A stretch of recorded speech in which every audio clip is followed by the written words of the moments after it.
Hello guys, this is Kushal. Welcome to Kushal centre for excellence. So guys, आज की video में discuss करने वाले हैं क्लास 10 साइंस एनसीईआरटी का chapter 11 the human eye and colour world.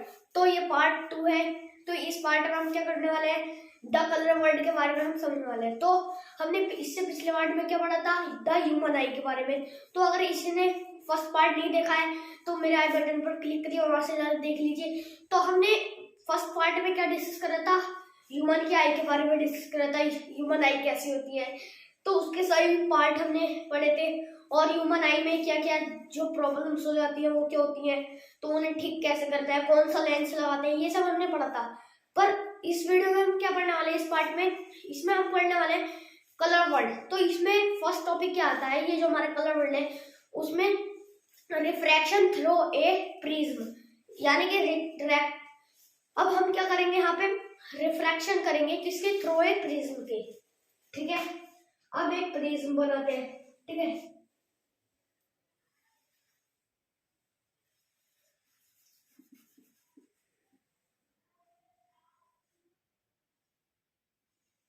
ठीक है, ये एक प्रिज्म बन गया।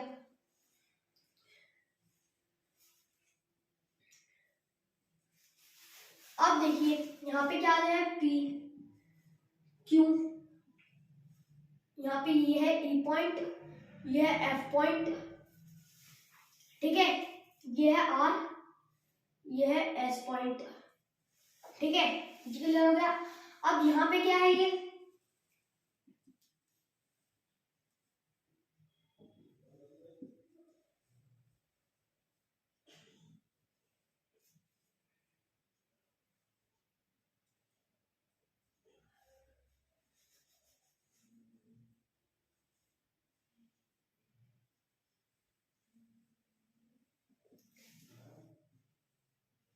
अभी जो है ये क्या आ रही है, ये इन्फिनिटी पर जा रही है। अब देखिए आप यहाँ से, अब यहाँ पे क्या एंगल बनता है, ई, और यहाँ पे एंगल बनता है डी। ठीक है, यहाँ पे आई और यहाँ पे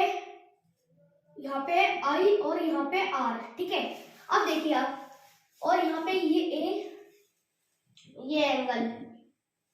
अब ये हमने क्या करेंगे, अब ये जो रेज आती हैं, अब रिफ्रैक्शन हम क्या करेंगे, यहाँ से रिफ्लेक्शन कराएंगे। तो ये रिफ्रैक्शन करा दिया हमने।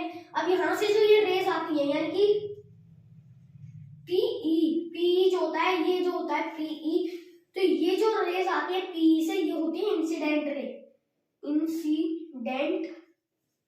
रे, यानी कि पी से ई तक जो रेज जा रही है, ये कौन सी रे होती है, इंसिडेंट रे। ठीक है, अब इसके बाद ई से एफ तक जो रेज जा रही है वो आती है रिफ्लेक्टेड रेज होती है। ठीक है, और अब एफ से, अब कहां से, एफ से एस तक जो आती है, तो वो रेज होती है इमर्ज रे।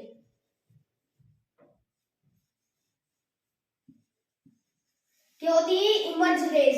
ठीक है, अब आपको ये रेज तो सब समझ में आ गई, यानी कि जो यहाँ से आती है, पहले जो रेज ये आती है तो वो क्या होती है, इंसिडेंट रे। जब ये टकरा जाती है किसी चीज से, और तो वो क्या होती है, यहाँ से ये रिफ्लेक्टेड रेज हो जाती है।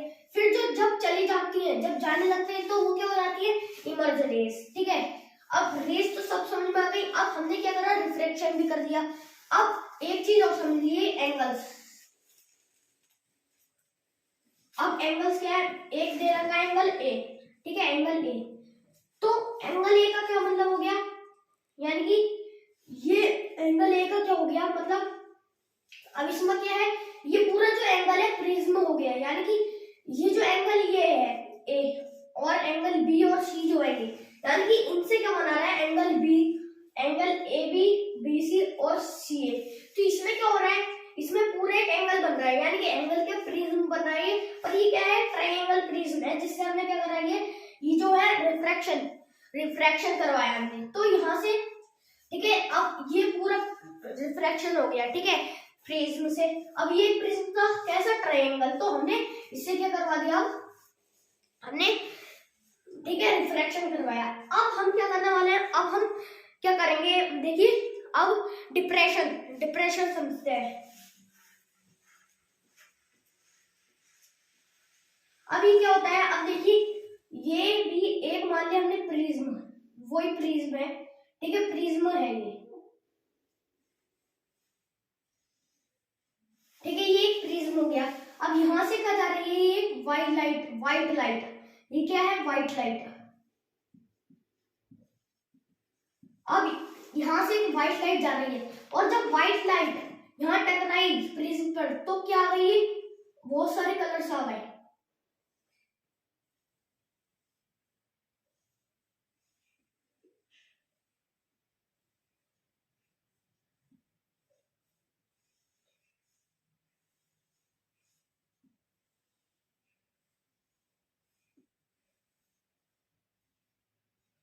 ठीक है, अब ये क्या बन गया, ये कलर्स आए। ठीक है, अब देखिए आप, अब यहां से जब व्हाइट लाइट जाती है और एक प्रिज्म से टकराती है तो, और जब कई सारे कलर बनते हैं, 7 कलर्स जो बनते हैं उन्हें कहते हैं हम डिप्रेशन।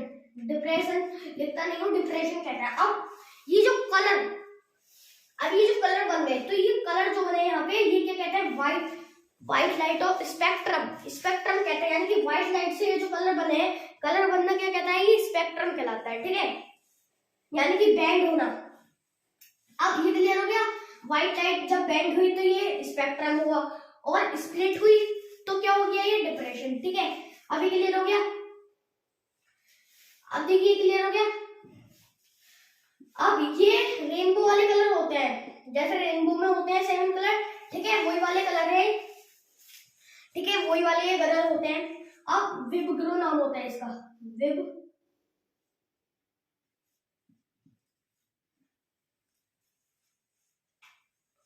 ठीक है, विबगोर विबगोर नाम होता है इसका। ठीक है, यानी कि पहला ये वायलेट, ठीक है, फिर इंडिगो, ठीक है, और ब्लू, ग्रीन,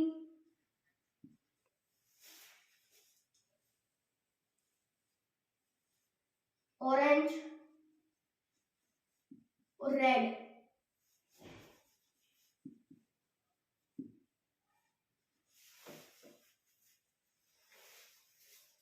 ठीक है, अभी क्लियर हो गया। अब इसमें क्या है, ये इसमें जो है देखिए, अब ये क्या होती है, ये एक रेनबो। अब आप कहेंगे कि रेनबो कैसे होता है, यानी कि रेनबो कैसे बनता है, जब सन की रेज आती है, जहां पे क्या होता है, वाटर भी आ होता है, बारिश भी और सन भी होता है, तो आपने देखा होगा जब क्या बनता है, रेनबो, और ये बारिश भी हो रही होती है, ठीक है, तो वहां क्या बनता है, ये रेनबो बनता है। ठीक है, जब ये रेनबो बनता है। ठीक है, अभी क्लियर हो गया। ठीक है, अब इसके बाद क्या होता है, अब आप देखिए, इसके बाद हम समझेंगे आप कि जब देखिए सन, मान लिया कि ये देखिए, ये यहाँ से क्या, जब सन की रेज आती है, जब वो यहाँ पे किसी चीज पर टकराती है, तो वो आप सोचते हैं, अब ये सन की रेज आती है ना, इसमें भी ये 7 कलर्स होते हैं। अब सन की रेज आती है, किस चीज से, वो एटमॉस्फेयर में क्या होता है, रिफ्लेक्शन होता रहता है, वो बताऊंगा, एटमॉस्फेरिक रिफ्लेक्शन बोलते हैं उसे। तो ठीक है, जब उसमें टकराती है, अब फिर क्या हो जाता है, यहाँ पे देखिए, यहाँ से टकरा के ऐसे ही इसमें भी क्या होते हैं, यहाँ पे 7 कलर्स आ जाते हैं। ठीक है, ऐसे 7 कलर्स आ जाते हैं। ठीक है, तो इससे क्या होता है, सन की जो रेज आती है उसमें भी क्या होते हैं, 7 कलर्स होते हैं। ये अब आता है एटमॉस्फेरिक रिफ्रैक्शन। एटमॉस्फेरिक रिफ्रैक्शन क्या होता है, अब देखिए आप कि ये हमारी अर्थ है, और जैसे कि मैंने आपको बताया कि अर्थ के चारों ओर क्या है, ये एटमॉस्फेयर, अर्थ की ब्लैंकेट भी जिसे हम कहते हैं।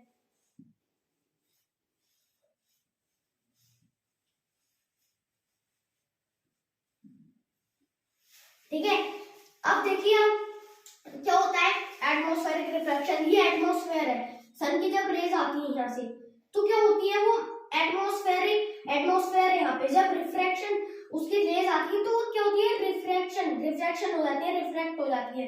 रिफ्लेक्टेड हो जाती है। पहले इंसिडेंट रे आई, फिर रिफ्लेक्टेड हुई नहीं यहाँ से, ठीक है। तो ये जो होता है इसमें एटमॉस्फेयर में क्या होता है, मतलब कि यहाँ पे क्या होती है हॉट एयर और यहाँ पे कोल्ड एयर। जब वो हॉट एयर नीचे आती है, कोल्ड एयर नीचे आती है, कोल्ड एयर क्या होती है भारी, तो वो नीचे आती है, और हॉट एयर हल्की होती है तो वो ऊपर जाती है। तो ऐसे ही जब ये ऊपर हॉट एयर और कोल्ड एयर का ऊपर जाना चलता रहता है, तो इसमें क्या होता है कि एटमॉस्फेयर में क्या होता है कि अभी तक तो सीधी रेज आती है, फिर टेढ़ी हो जाती है, ठीक है। अब ये फिर इससे क्या होता है एटमॉस्फेयर में रिफ्रैक्शन हो जाता है, और इसको हम क्या बोलते हैं, एटमॉस्फेरिक रिफ्रैक्शन बोलते हैं। अब आप देखिए बिल्कुल सेम, अब हम एटमॉस्फेरिक रिफ्रैक्शन ही पढ़ रहे हैं, तो इसमें क्या होगा कि अब ट्विंकलिंग ऑफ स्टार, यानी कि स्टार कैसे चमकते हैं, स्टार आप देखिए स्टार है, ठीक है। अब स्टार क्या होता है, देखिए कि स्टार की यहाँ से जब रेज आती है वो बिल्कुल सीधी आती है, फिर जब एटमॉस्फेयर में एंटर करती है तो हॉट एयर कोल्ड एयर का ऊपर नीचे आना चलता रहता है, तो वो ऐसे टेढ़ी टेढ़ी आ जाती है।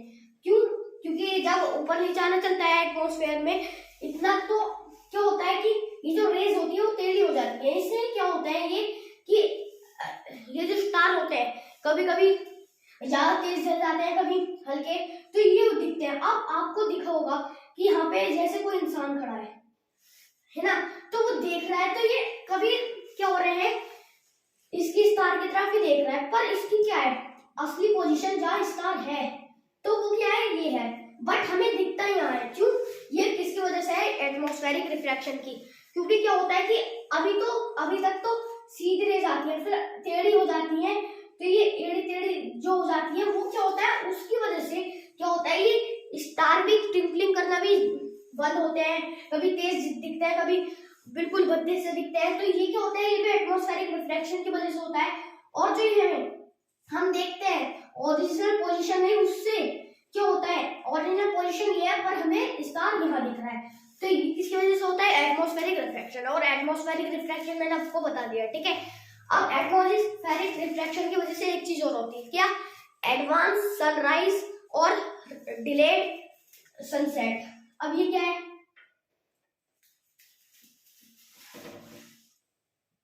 ठीक है। अब फिर यहाँ कोई खड़ा है, कोई भी हो सकता है, आप या मैं या आपका कोई दोस्त या कोई भी हो सकता है, ठीक है। अब वो क्या कर रहा है, अब यहाँ पे सन, ये क्या होता है, ये है, हमने मान लिया ये हॉरिजॉन है, ठीक है। अब यहाँ पे सन,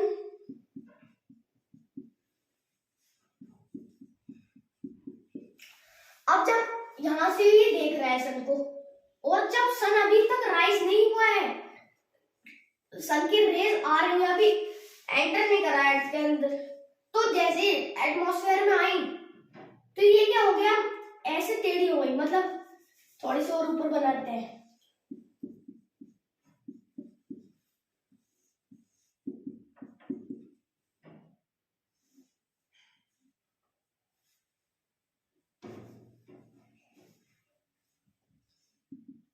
अब सीधे, ठीक है। अब देखिए जब सन की रेज आती है वो क्या हो जाती है, यहाँ से रिफ्लेक्टेड हो जाती है, ठीक है, यहाँ से क्या हो जाती है, रिफ्लेक्टेड हो जाती है। अब जब रिफ्लेक्टेड हो जाती है तो क्या दिखता है, ये जो इंसान है यहाँ पे जो भी है उसे क्या दिखता है कि सन पहले ही दिखता है, फिर भी सन राइज नहीं हुआ है, सन हॉरिजॉन के नीचे है। अब भी जब सन हॉरिजॉन के ऊपर जाएगा तो वो 2 मिनट्स पहले, यानी कि क्या होता है यहाँ पे 2 मिनट्स पहले, 2 मिनट्स आफ्टर, 2 मिनट्स पहले, बिफोर 2 मिनट्स, बिफोर 2 मिनट्स क्या होता है कि यहाँ पे सन राइज हो जाता है, सन राइज। और आफ्टर 2 मिनट्स सनसेट, सनसेट क्या हो जाता है, 2 मिनट पहले ही हो जाता है। फिर भी क्या होता है कि जो रिफ्लेक्ट जो होता है, यानी कि जो यहाँ से जो सन की रेज आती है वो रिफ्लेक्टेड होती है, यानी कि वो हमें क्या दिखता है, सन हॉरिजॉन के नीचे तो चले जाता है, पर फिर भी क्या दिखता है हमें, 2 मिनट बाद में सनसेट होता है, 2 मिनट बाद तक इसे, ये जो इंसान है इसे दिखता रहता है। तो ये किसकी वजह से है, एटमॉस्फेरिक रिफ्लेक्शन। यहाँ एटमॉस्फेयर में रिफ्लेक्शन हो रही है तो उससे सन की रेज इस तरह टिल्टेड हो गई, ठीक है। तो ये क्लियर हो गया। अब आता है हमारा scattering of light. Scattering of light, अब स्कैटर करना तो जानते होंगे आप, यानी कि किस चीज को बिखेरना, यानी कि जब आप किस चीज को, अब जैसे मान लीजिए ये लाइट आ रही है ना, और यहाँ पे कोई छोटा सा पार्टिकल है, इतना बड़ा नहीं, छोटा सा, एक पॉइंट के बराबर, ठीक है, वो क्या कर रहा है, उस पे वो क्या कर रहा है, लाइट को स्कैटर कर दे रहा है। पर कोई बड़ा बिग पार्टिकल होता तो वो लाइट की स्कैटर नहीं होता, वो लाइट के आर पर चला जाता। अब ये छोटा पॉइंट क्या होता है, छोटा होता है, तो इससे क्या हो जाती है कि ये स्कैटर कर देता है लाइट को, पर ये बड़ा होता है, ये स्कैटर नहीं कर पाता, तो ये क्या हो जाता है, ये लाइट चली जाती है। अब आपको एक चीज मैं बता देता हूँ, स्कैटरिंग ऑफ लाइट से ये समझ में आ गया। अब जैसे कोई छोटा पार्टिकल है, तो इसमें क्या जाती है, जो व्हाइट लाइट होती है, नहीं सॉरी ब्लू, ब्लू लाइट जो होती है ये, ठीक है, ब्लू लाइट क्या होती है, ये सबसे छोटी लाइट होती है, यानी कि सबसे छोटी। और जो ये रेड लाइट होती है, रेड लाइट क्या होती है, बड़ी होती है, ठीक है, ये क्या होती है, बड़ी होती है, ठीक है। जब ये बड़ी होती है, इसके लिए पार्टिकल भी बड़ा चाहिए, और जब पार्टिकल बड़ा चाहिए तो क्या होगा, ये रेड लाइट क्या होगी, स्कैटर नहीं कर पाएगी, तो रेड लाइट स्कैटर नहीं होती है, पर क्या होती है, ब्लू लाइट जो होती है ये स्कैटर हो जाती है। और ये क्या है, मीडियम पार्टिकल लेंगे, और बिग पार्टिकल हमने लिया, कोई ये मीडियम पार्टिकल लिया, बिग पार्टिकल लिया, तो उसके लिए क्या होगा, उसके लिए व्हाइट लाइट का यूज करना पड़ेगा। पर क्या होती है, रेड लाइट ही सबसे बड़ी लाइट होती है, व्हाइट लाइट, ठीक है। अब व्हाइट लाइट आती है, तो व्हाइट लाइट तो क्या बन जाती है, वही 7 कलर में बदल जाती है हमारी, ठीक है। अब सबसे छोटी लाइट ब्लू लाइट होती है, इसलिए आप पहले समझ लेते हैं टिंडल इफेक्ट। टिंडल इफेक्ट तो आपने क्या पढ़ा है, क्लास 9th में पढ़ा है, ठीक है। यानी कि क्या होता है, जब जैसे मान लीजिए एक एग्जांपल देता हूँ फॉरेस्ट का, ठीक है, यहाँ पे बहुत सारे पेड़ हैं,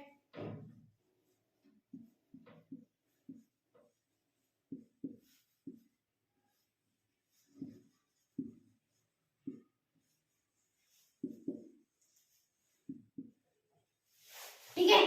अब जैसे मान लिया ये,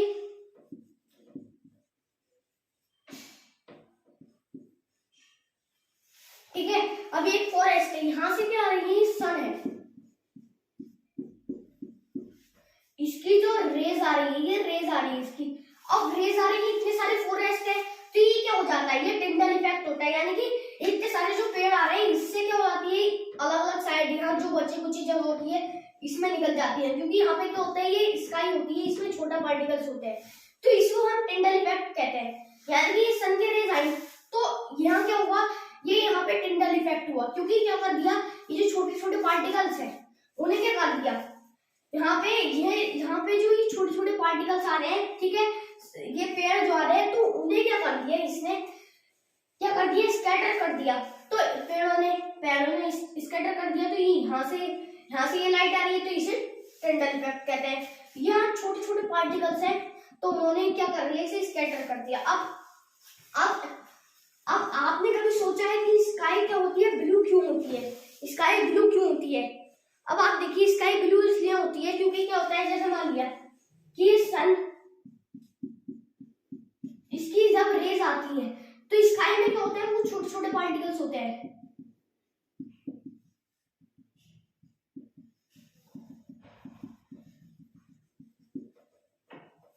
ठीक है।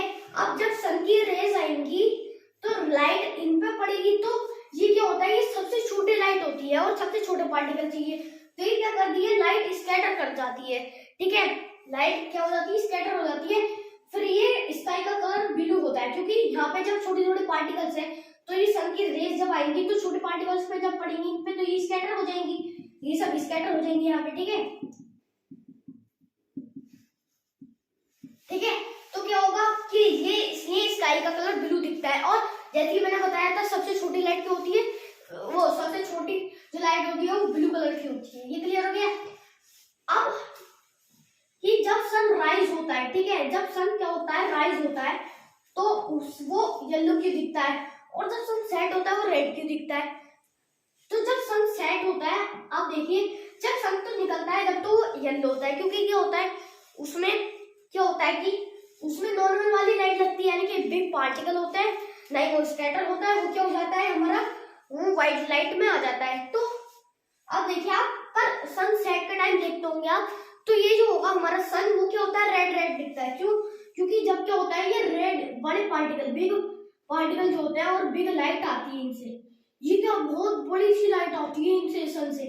पर क्या होता है ये छोटे स्काई में तो क्या होते हैं छोटे छोटे पार्टिकल होते हैं जो इन्हें स्कैटर, पर ये बहुत बड़ी लाइट होती है, इसे स्कैटर नहीं कर पाएंगे।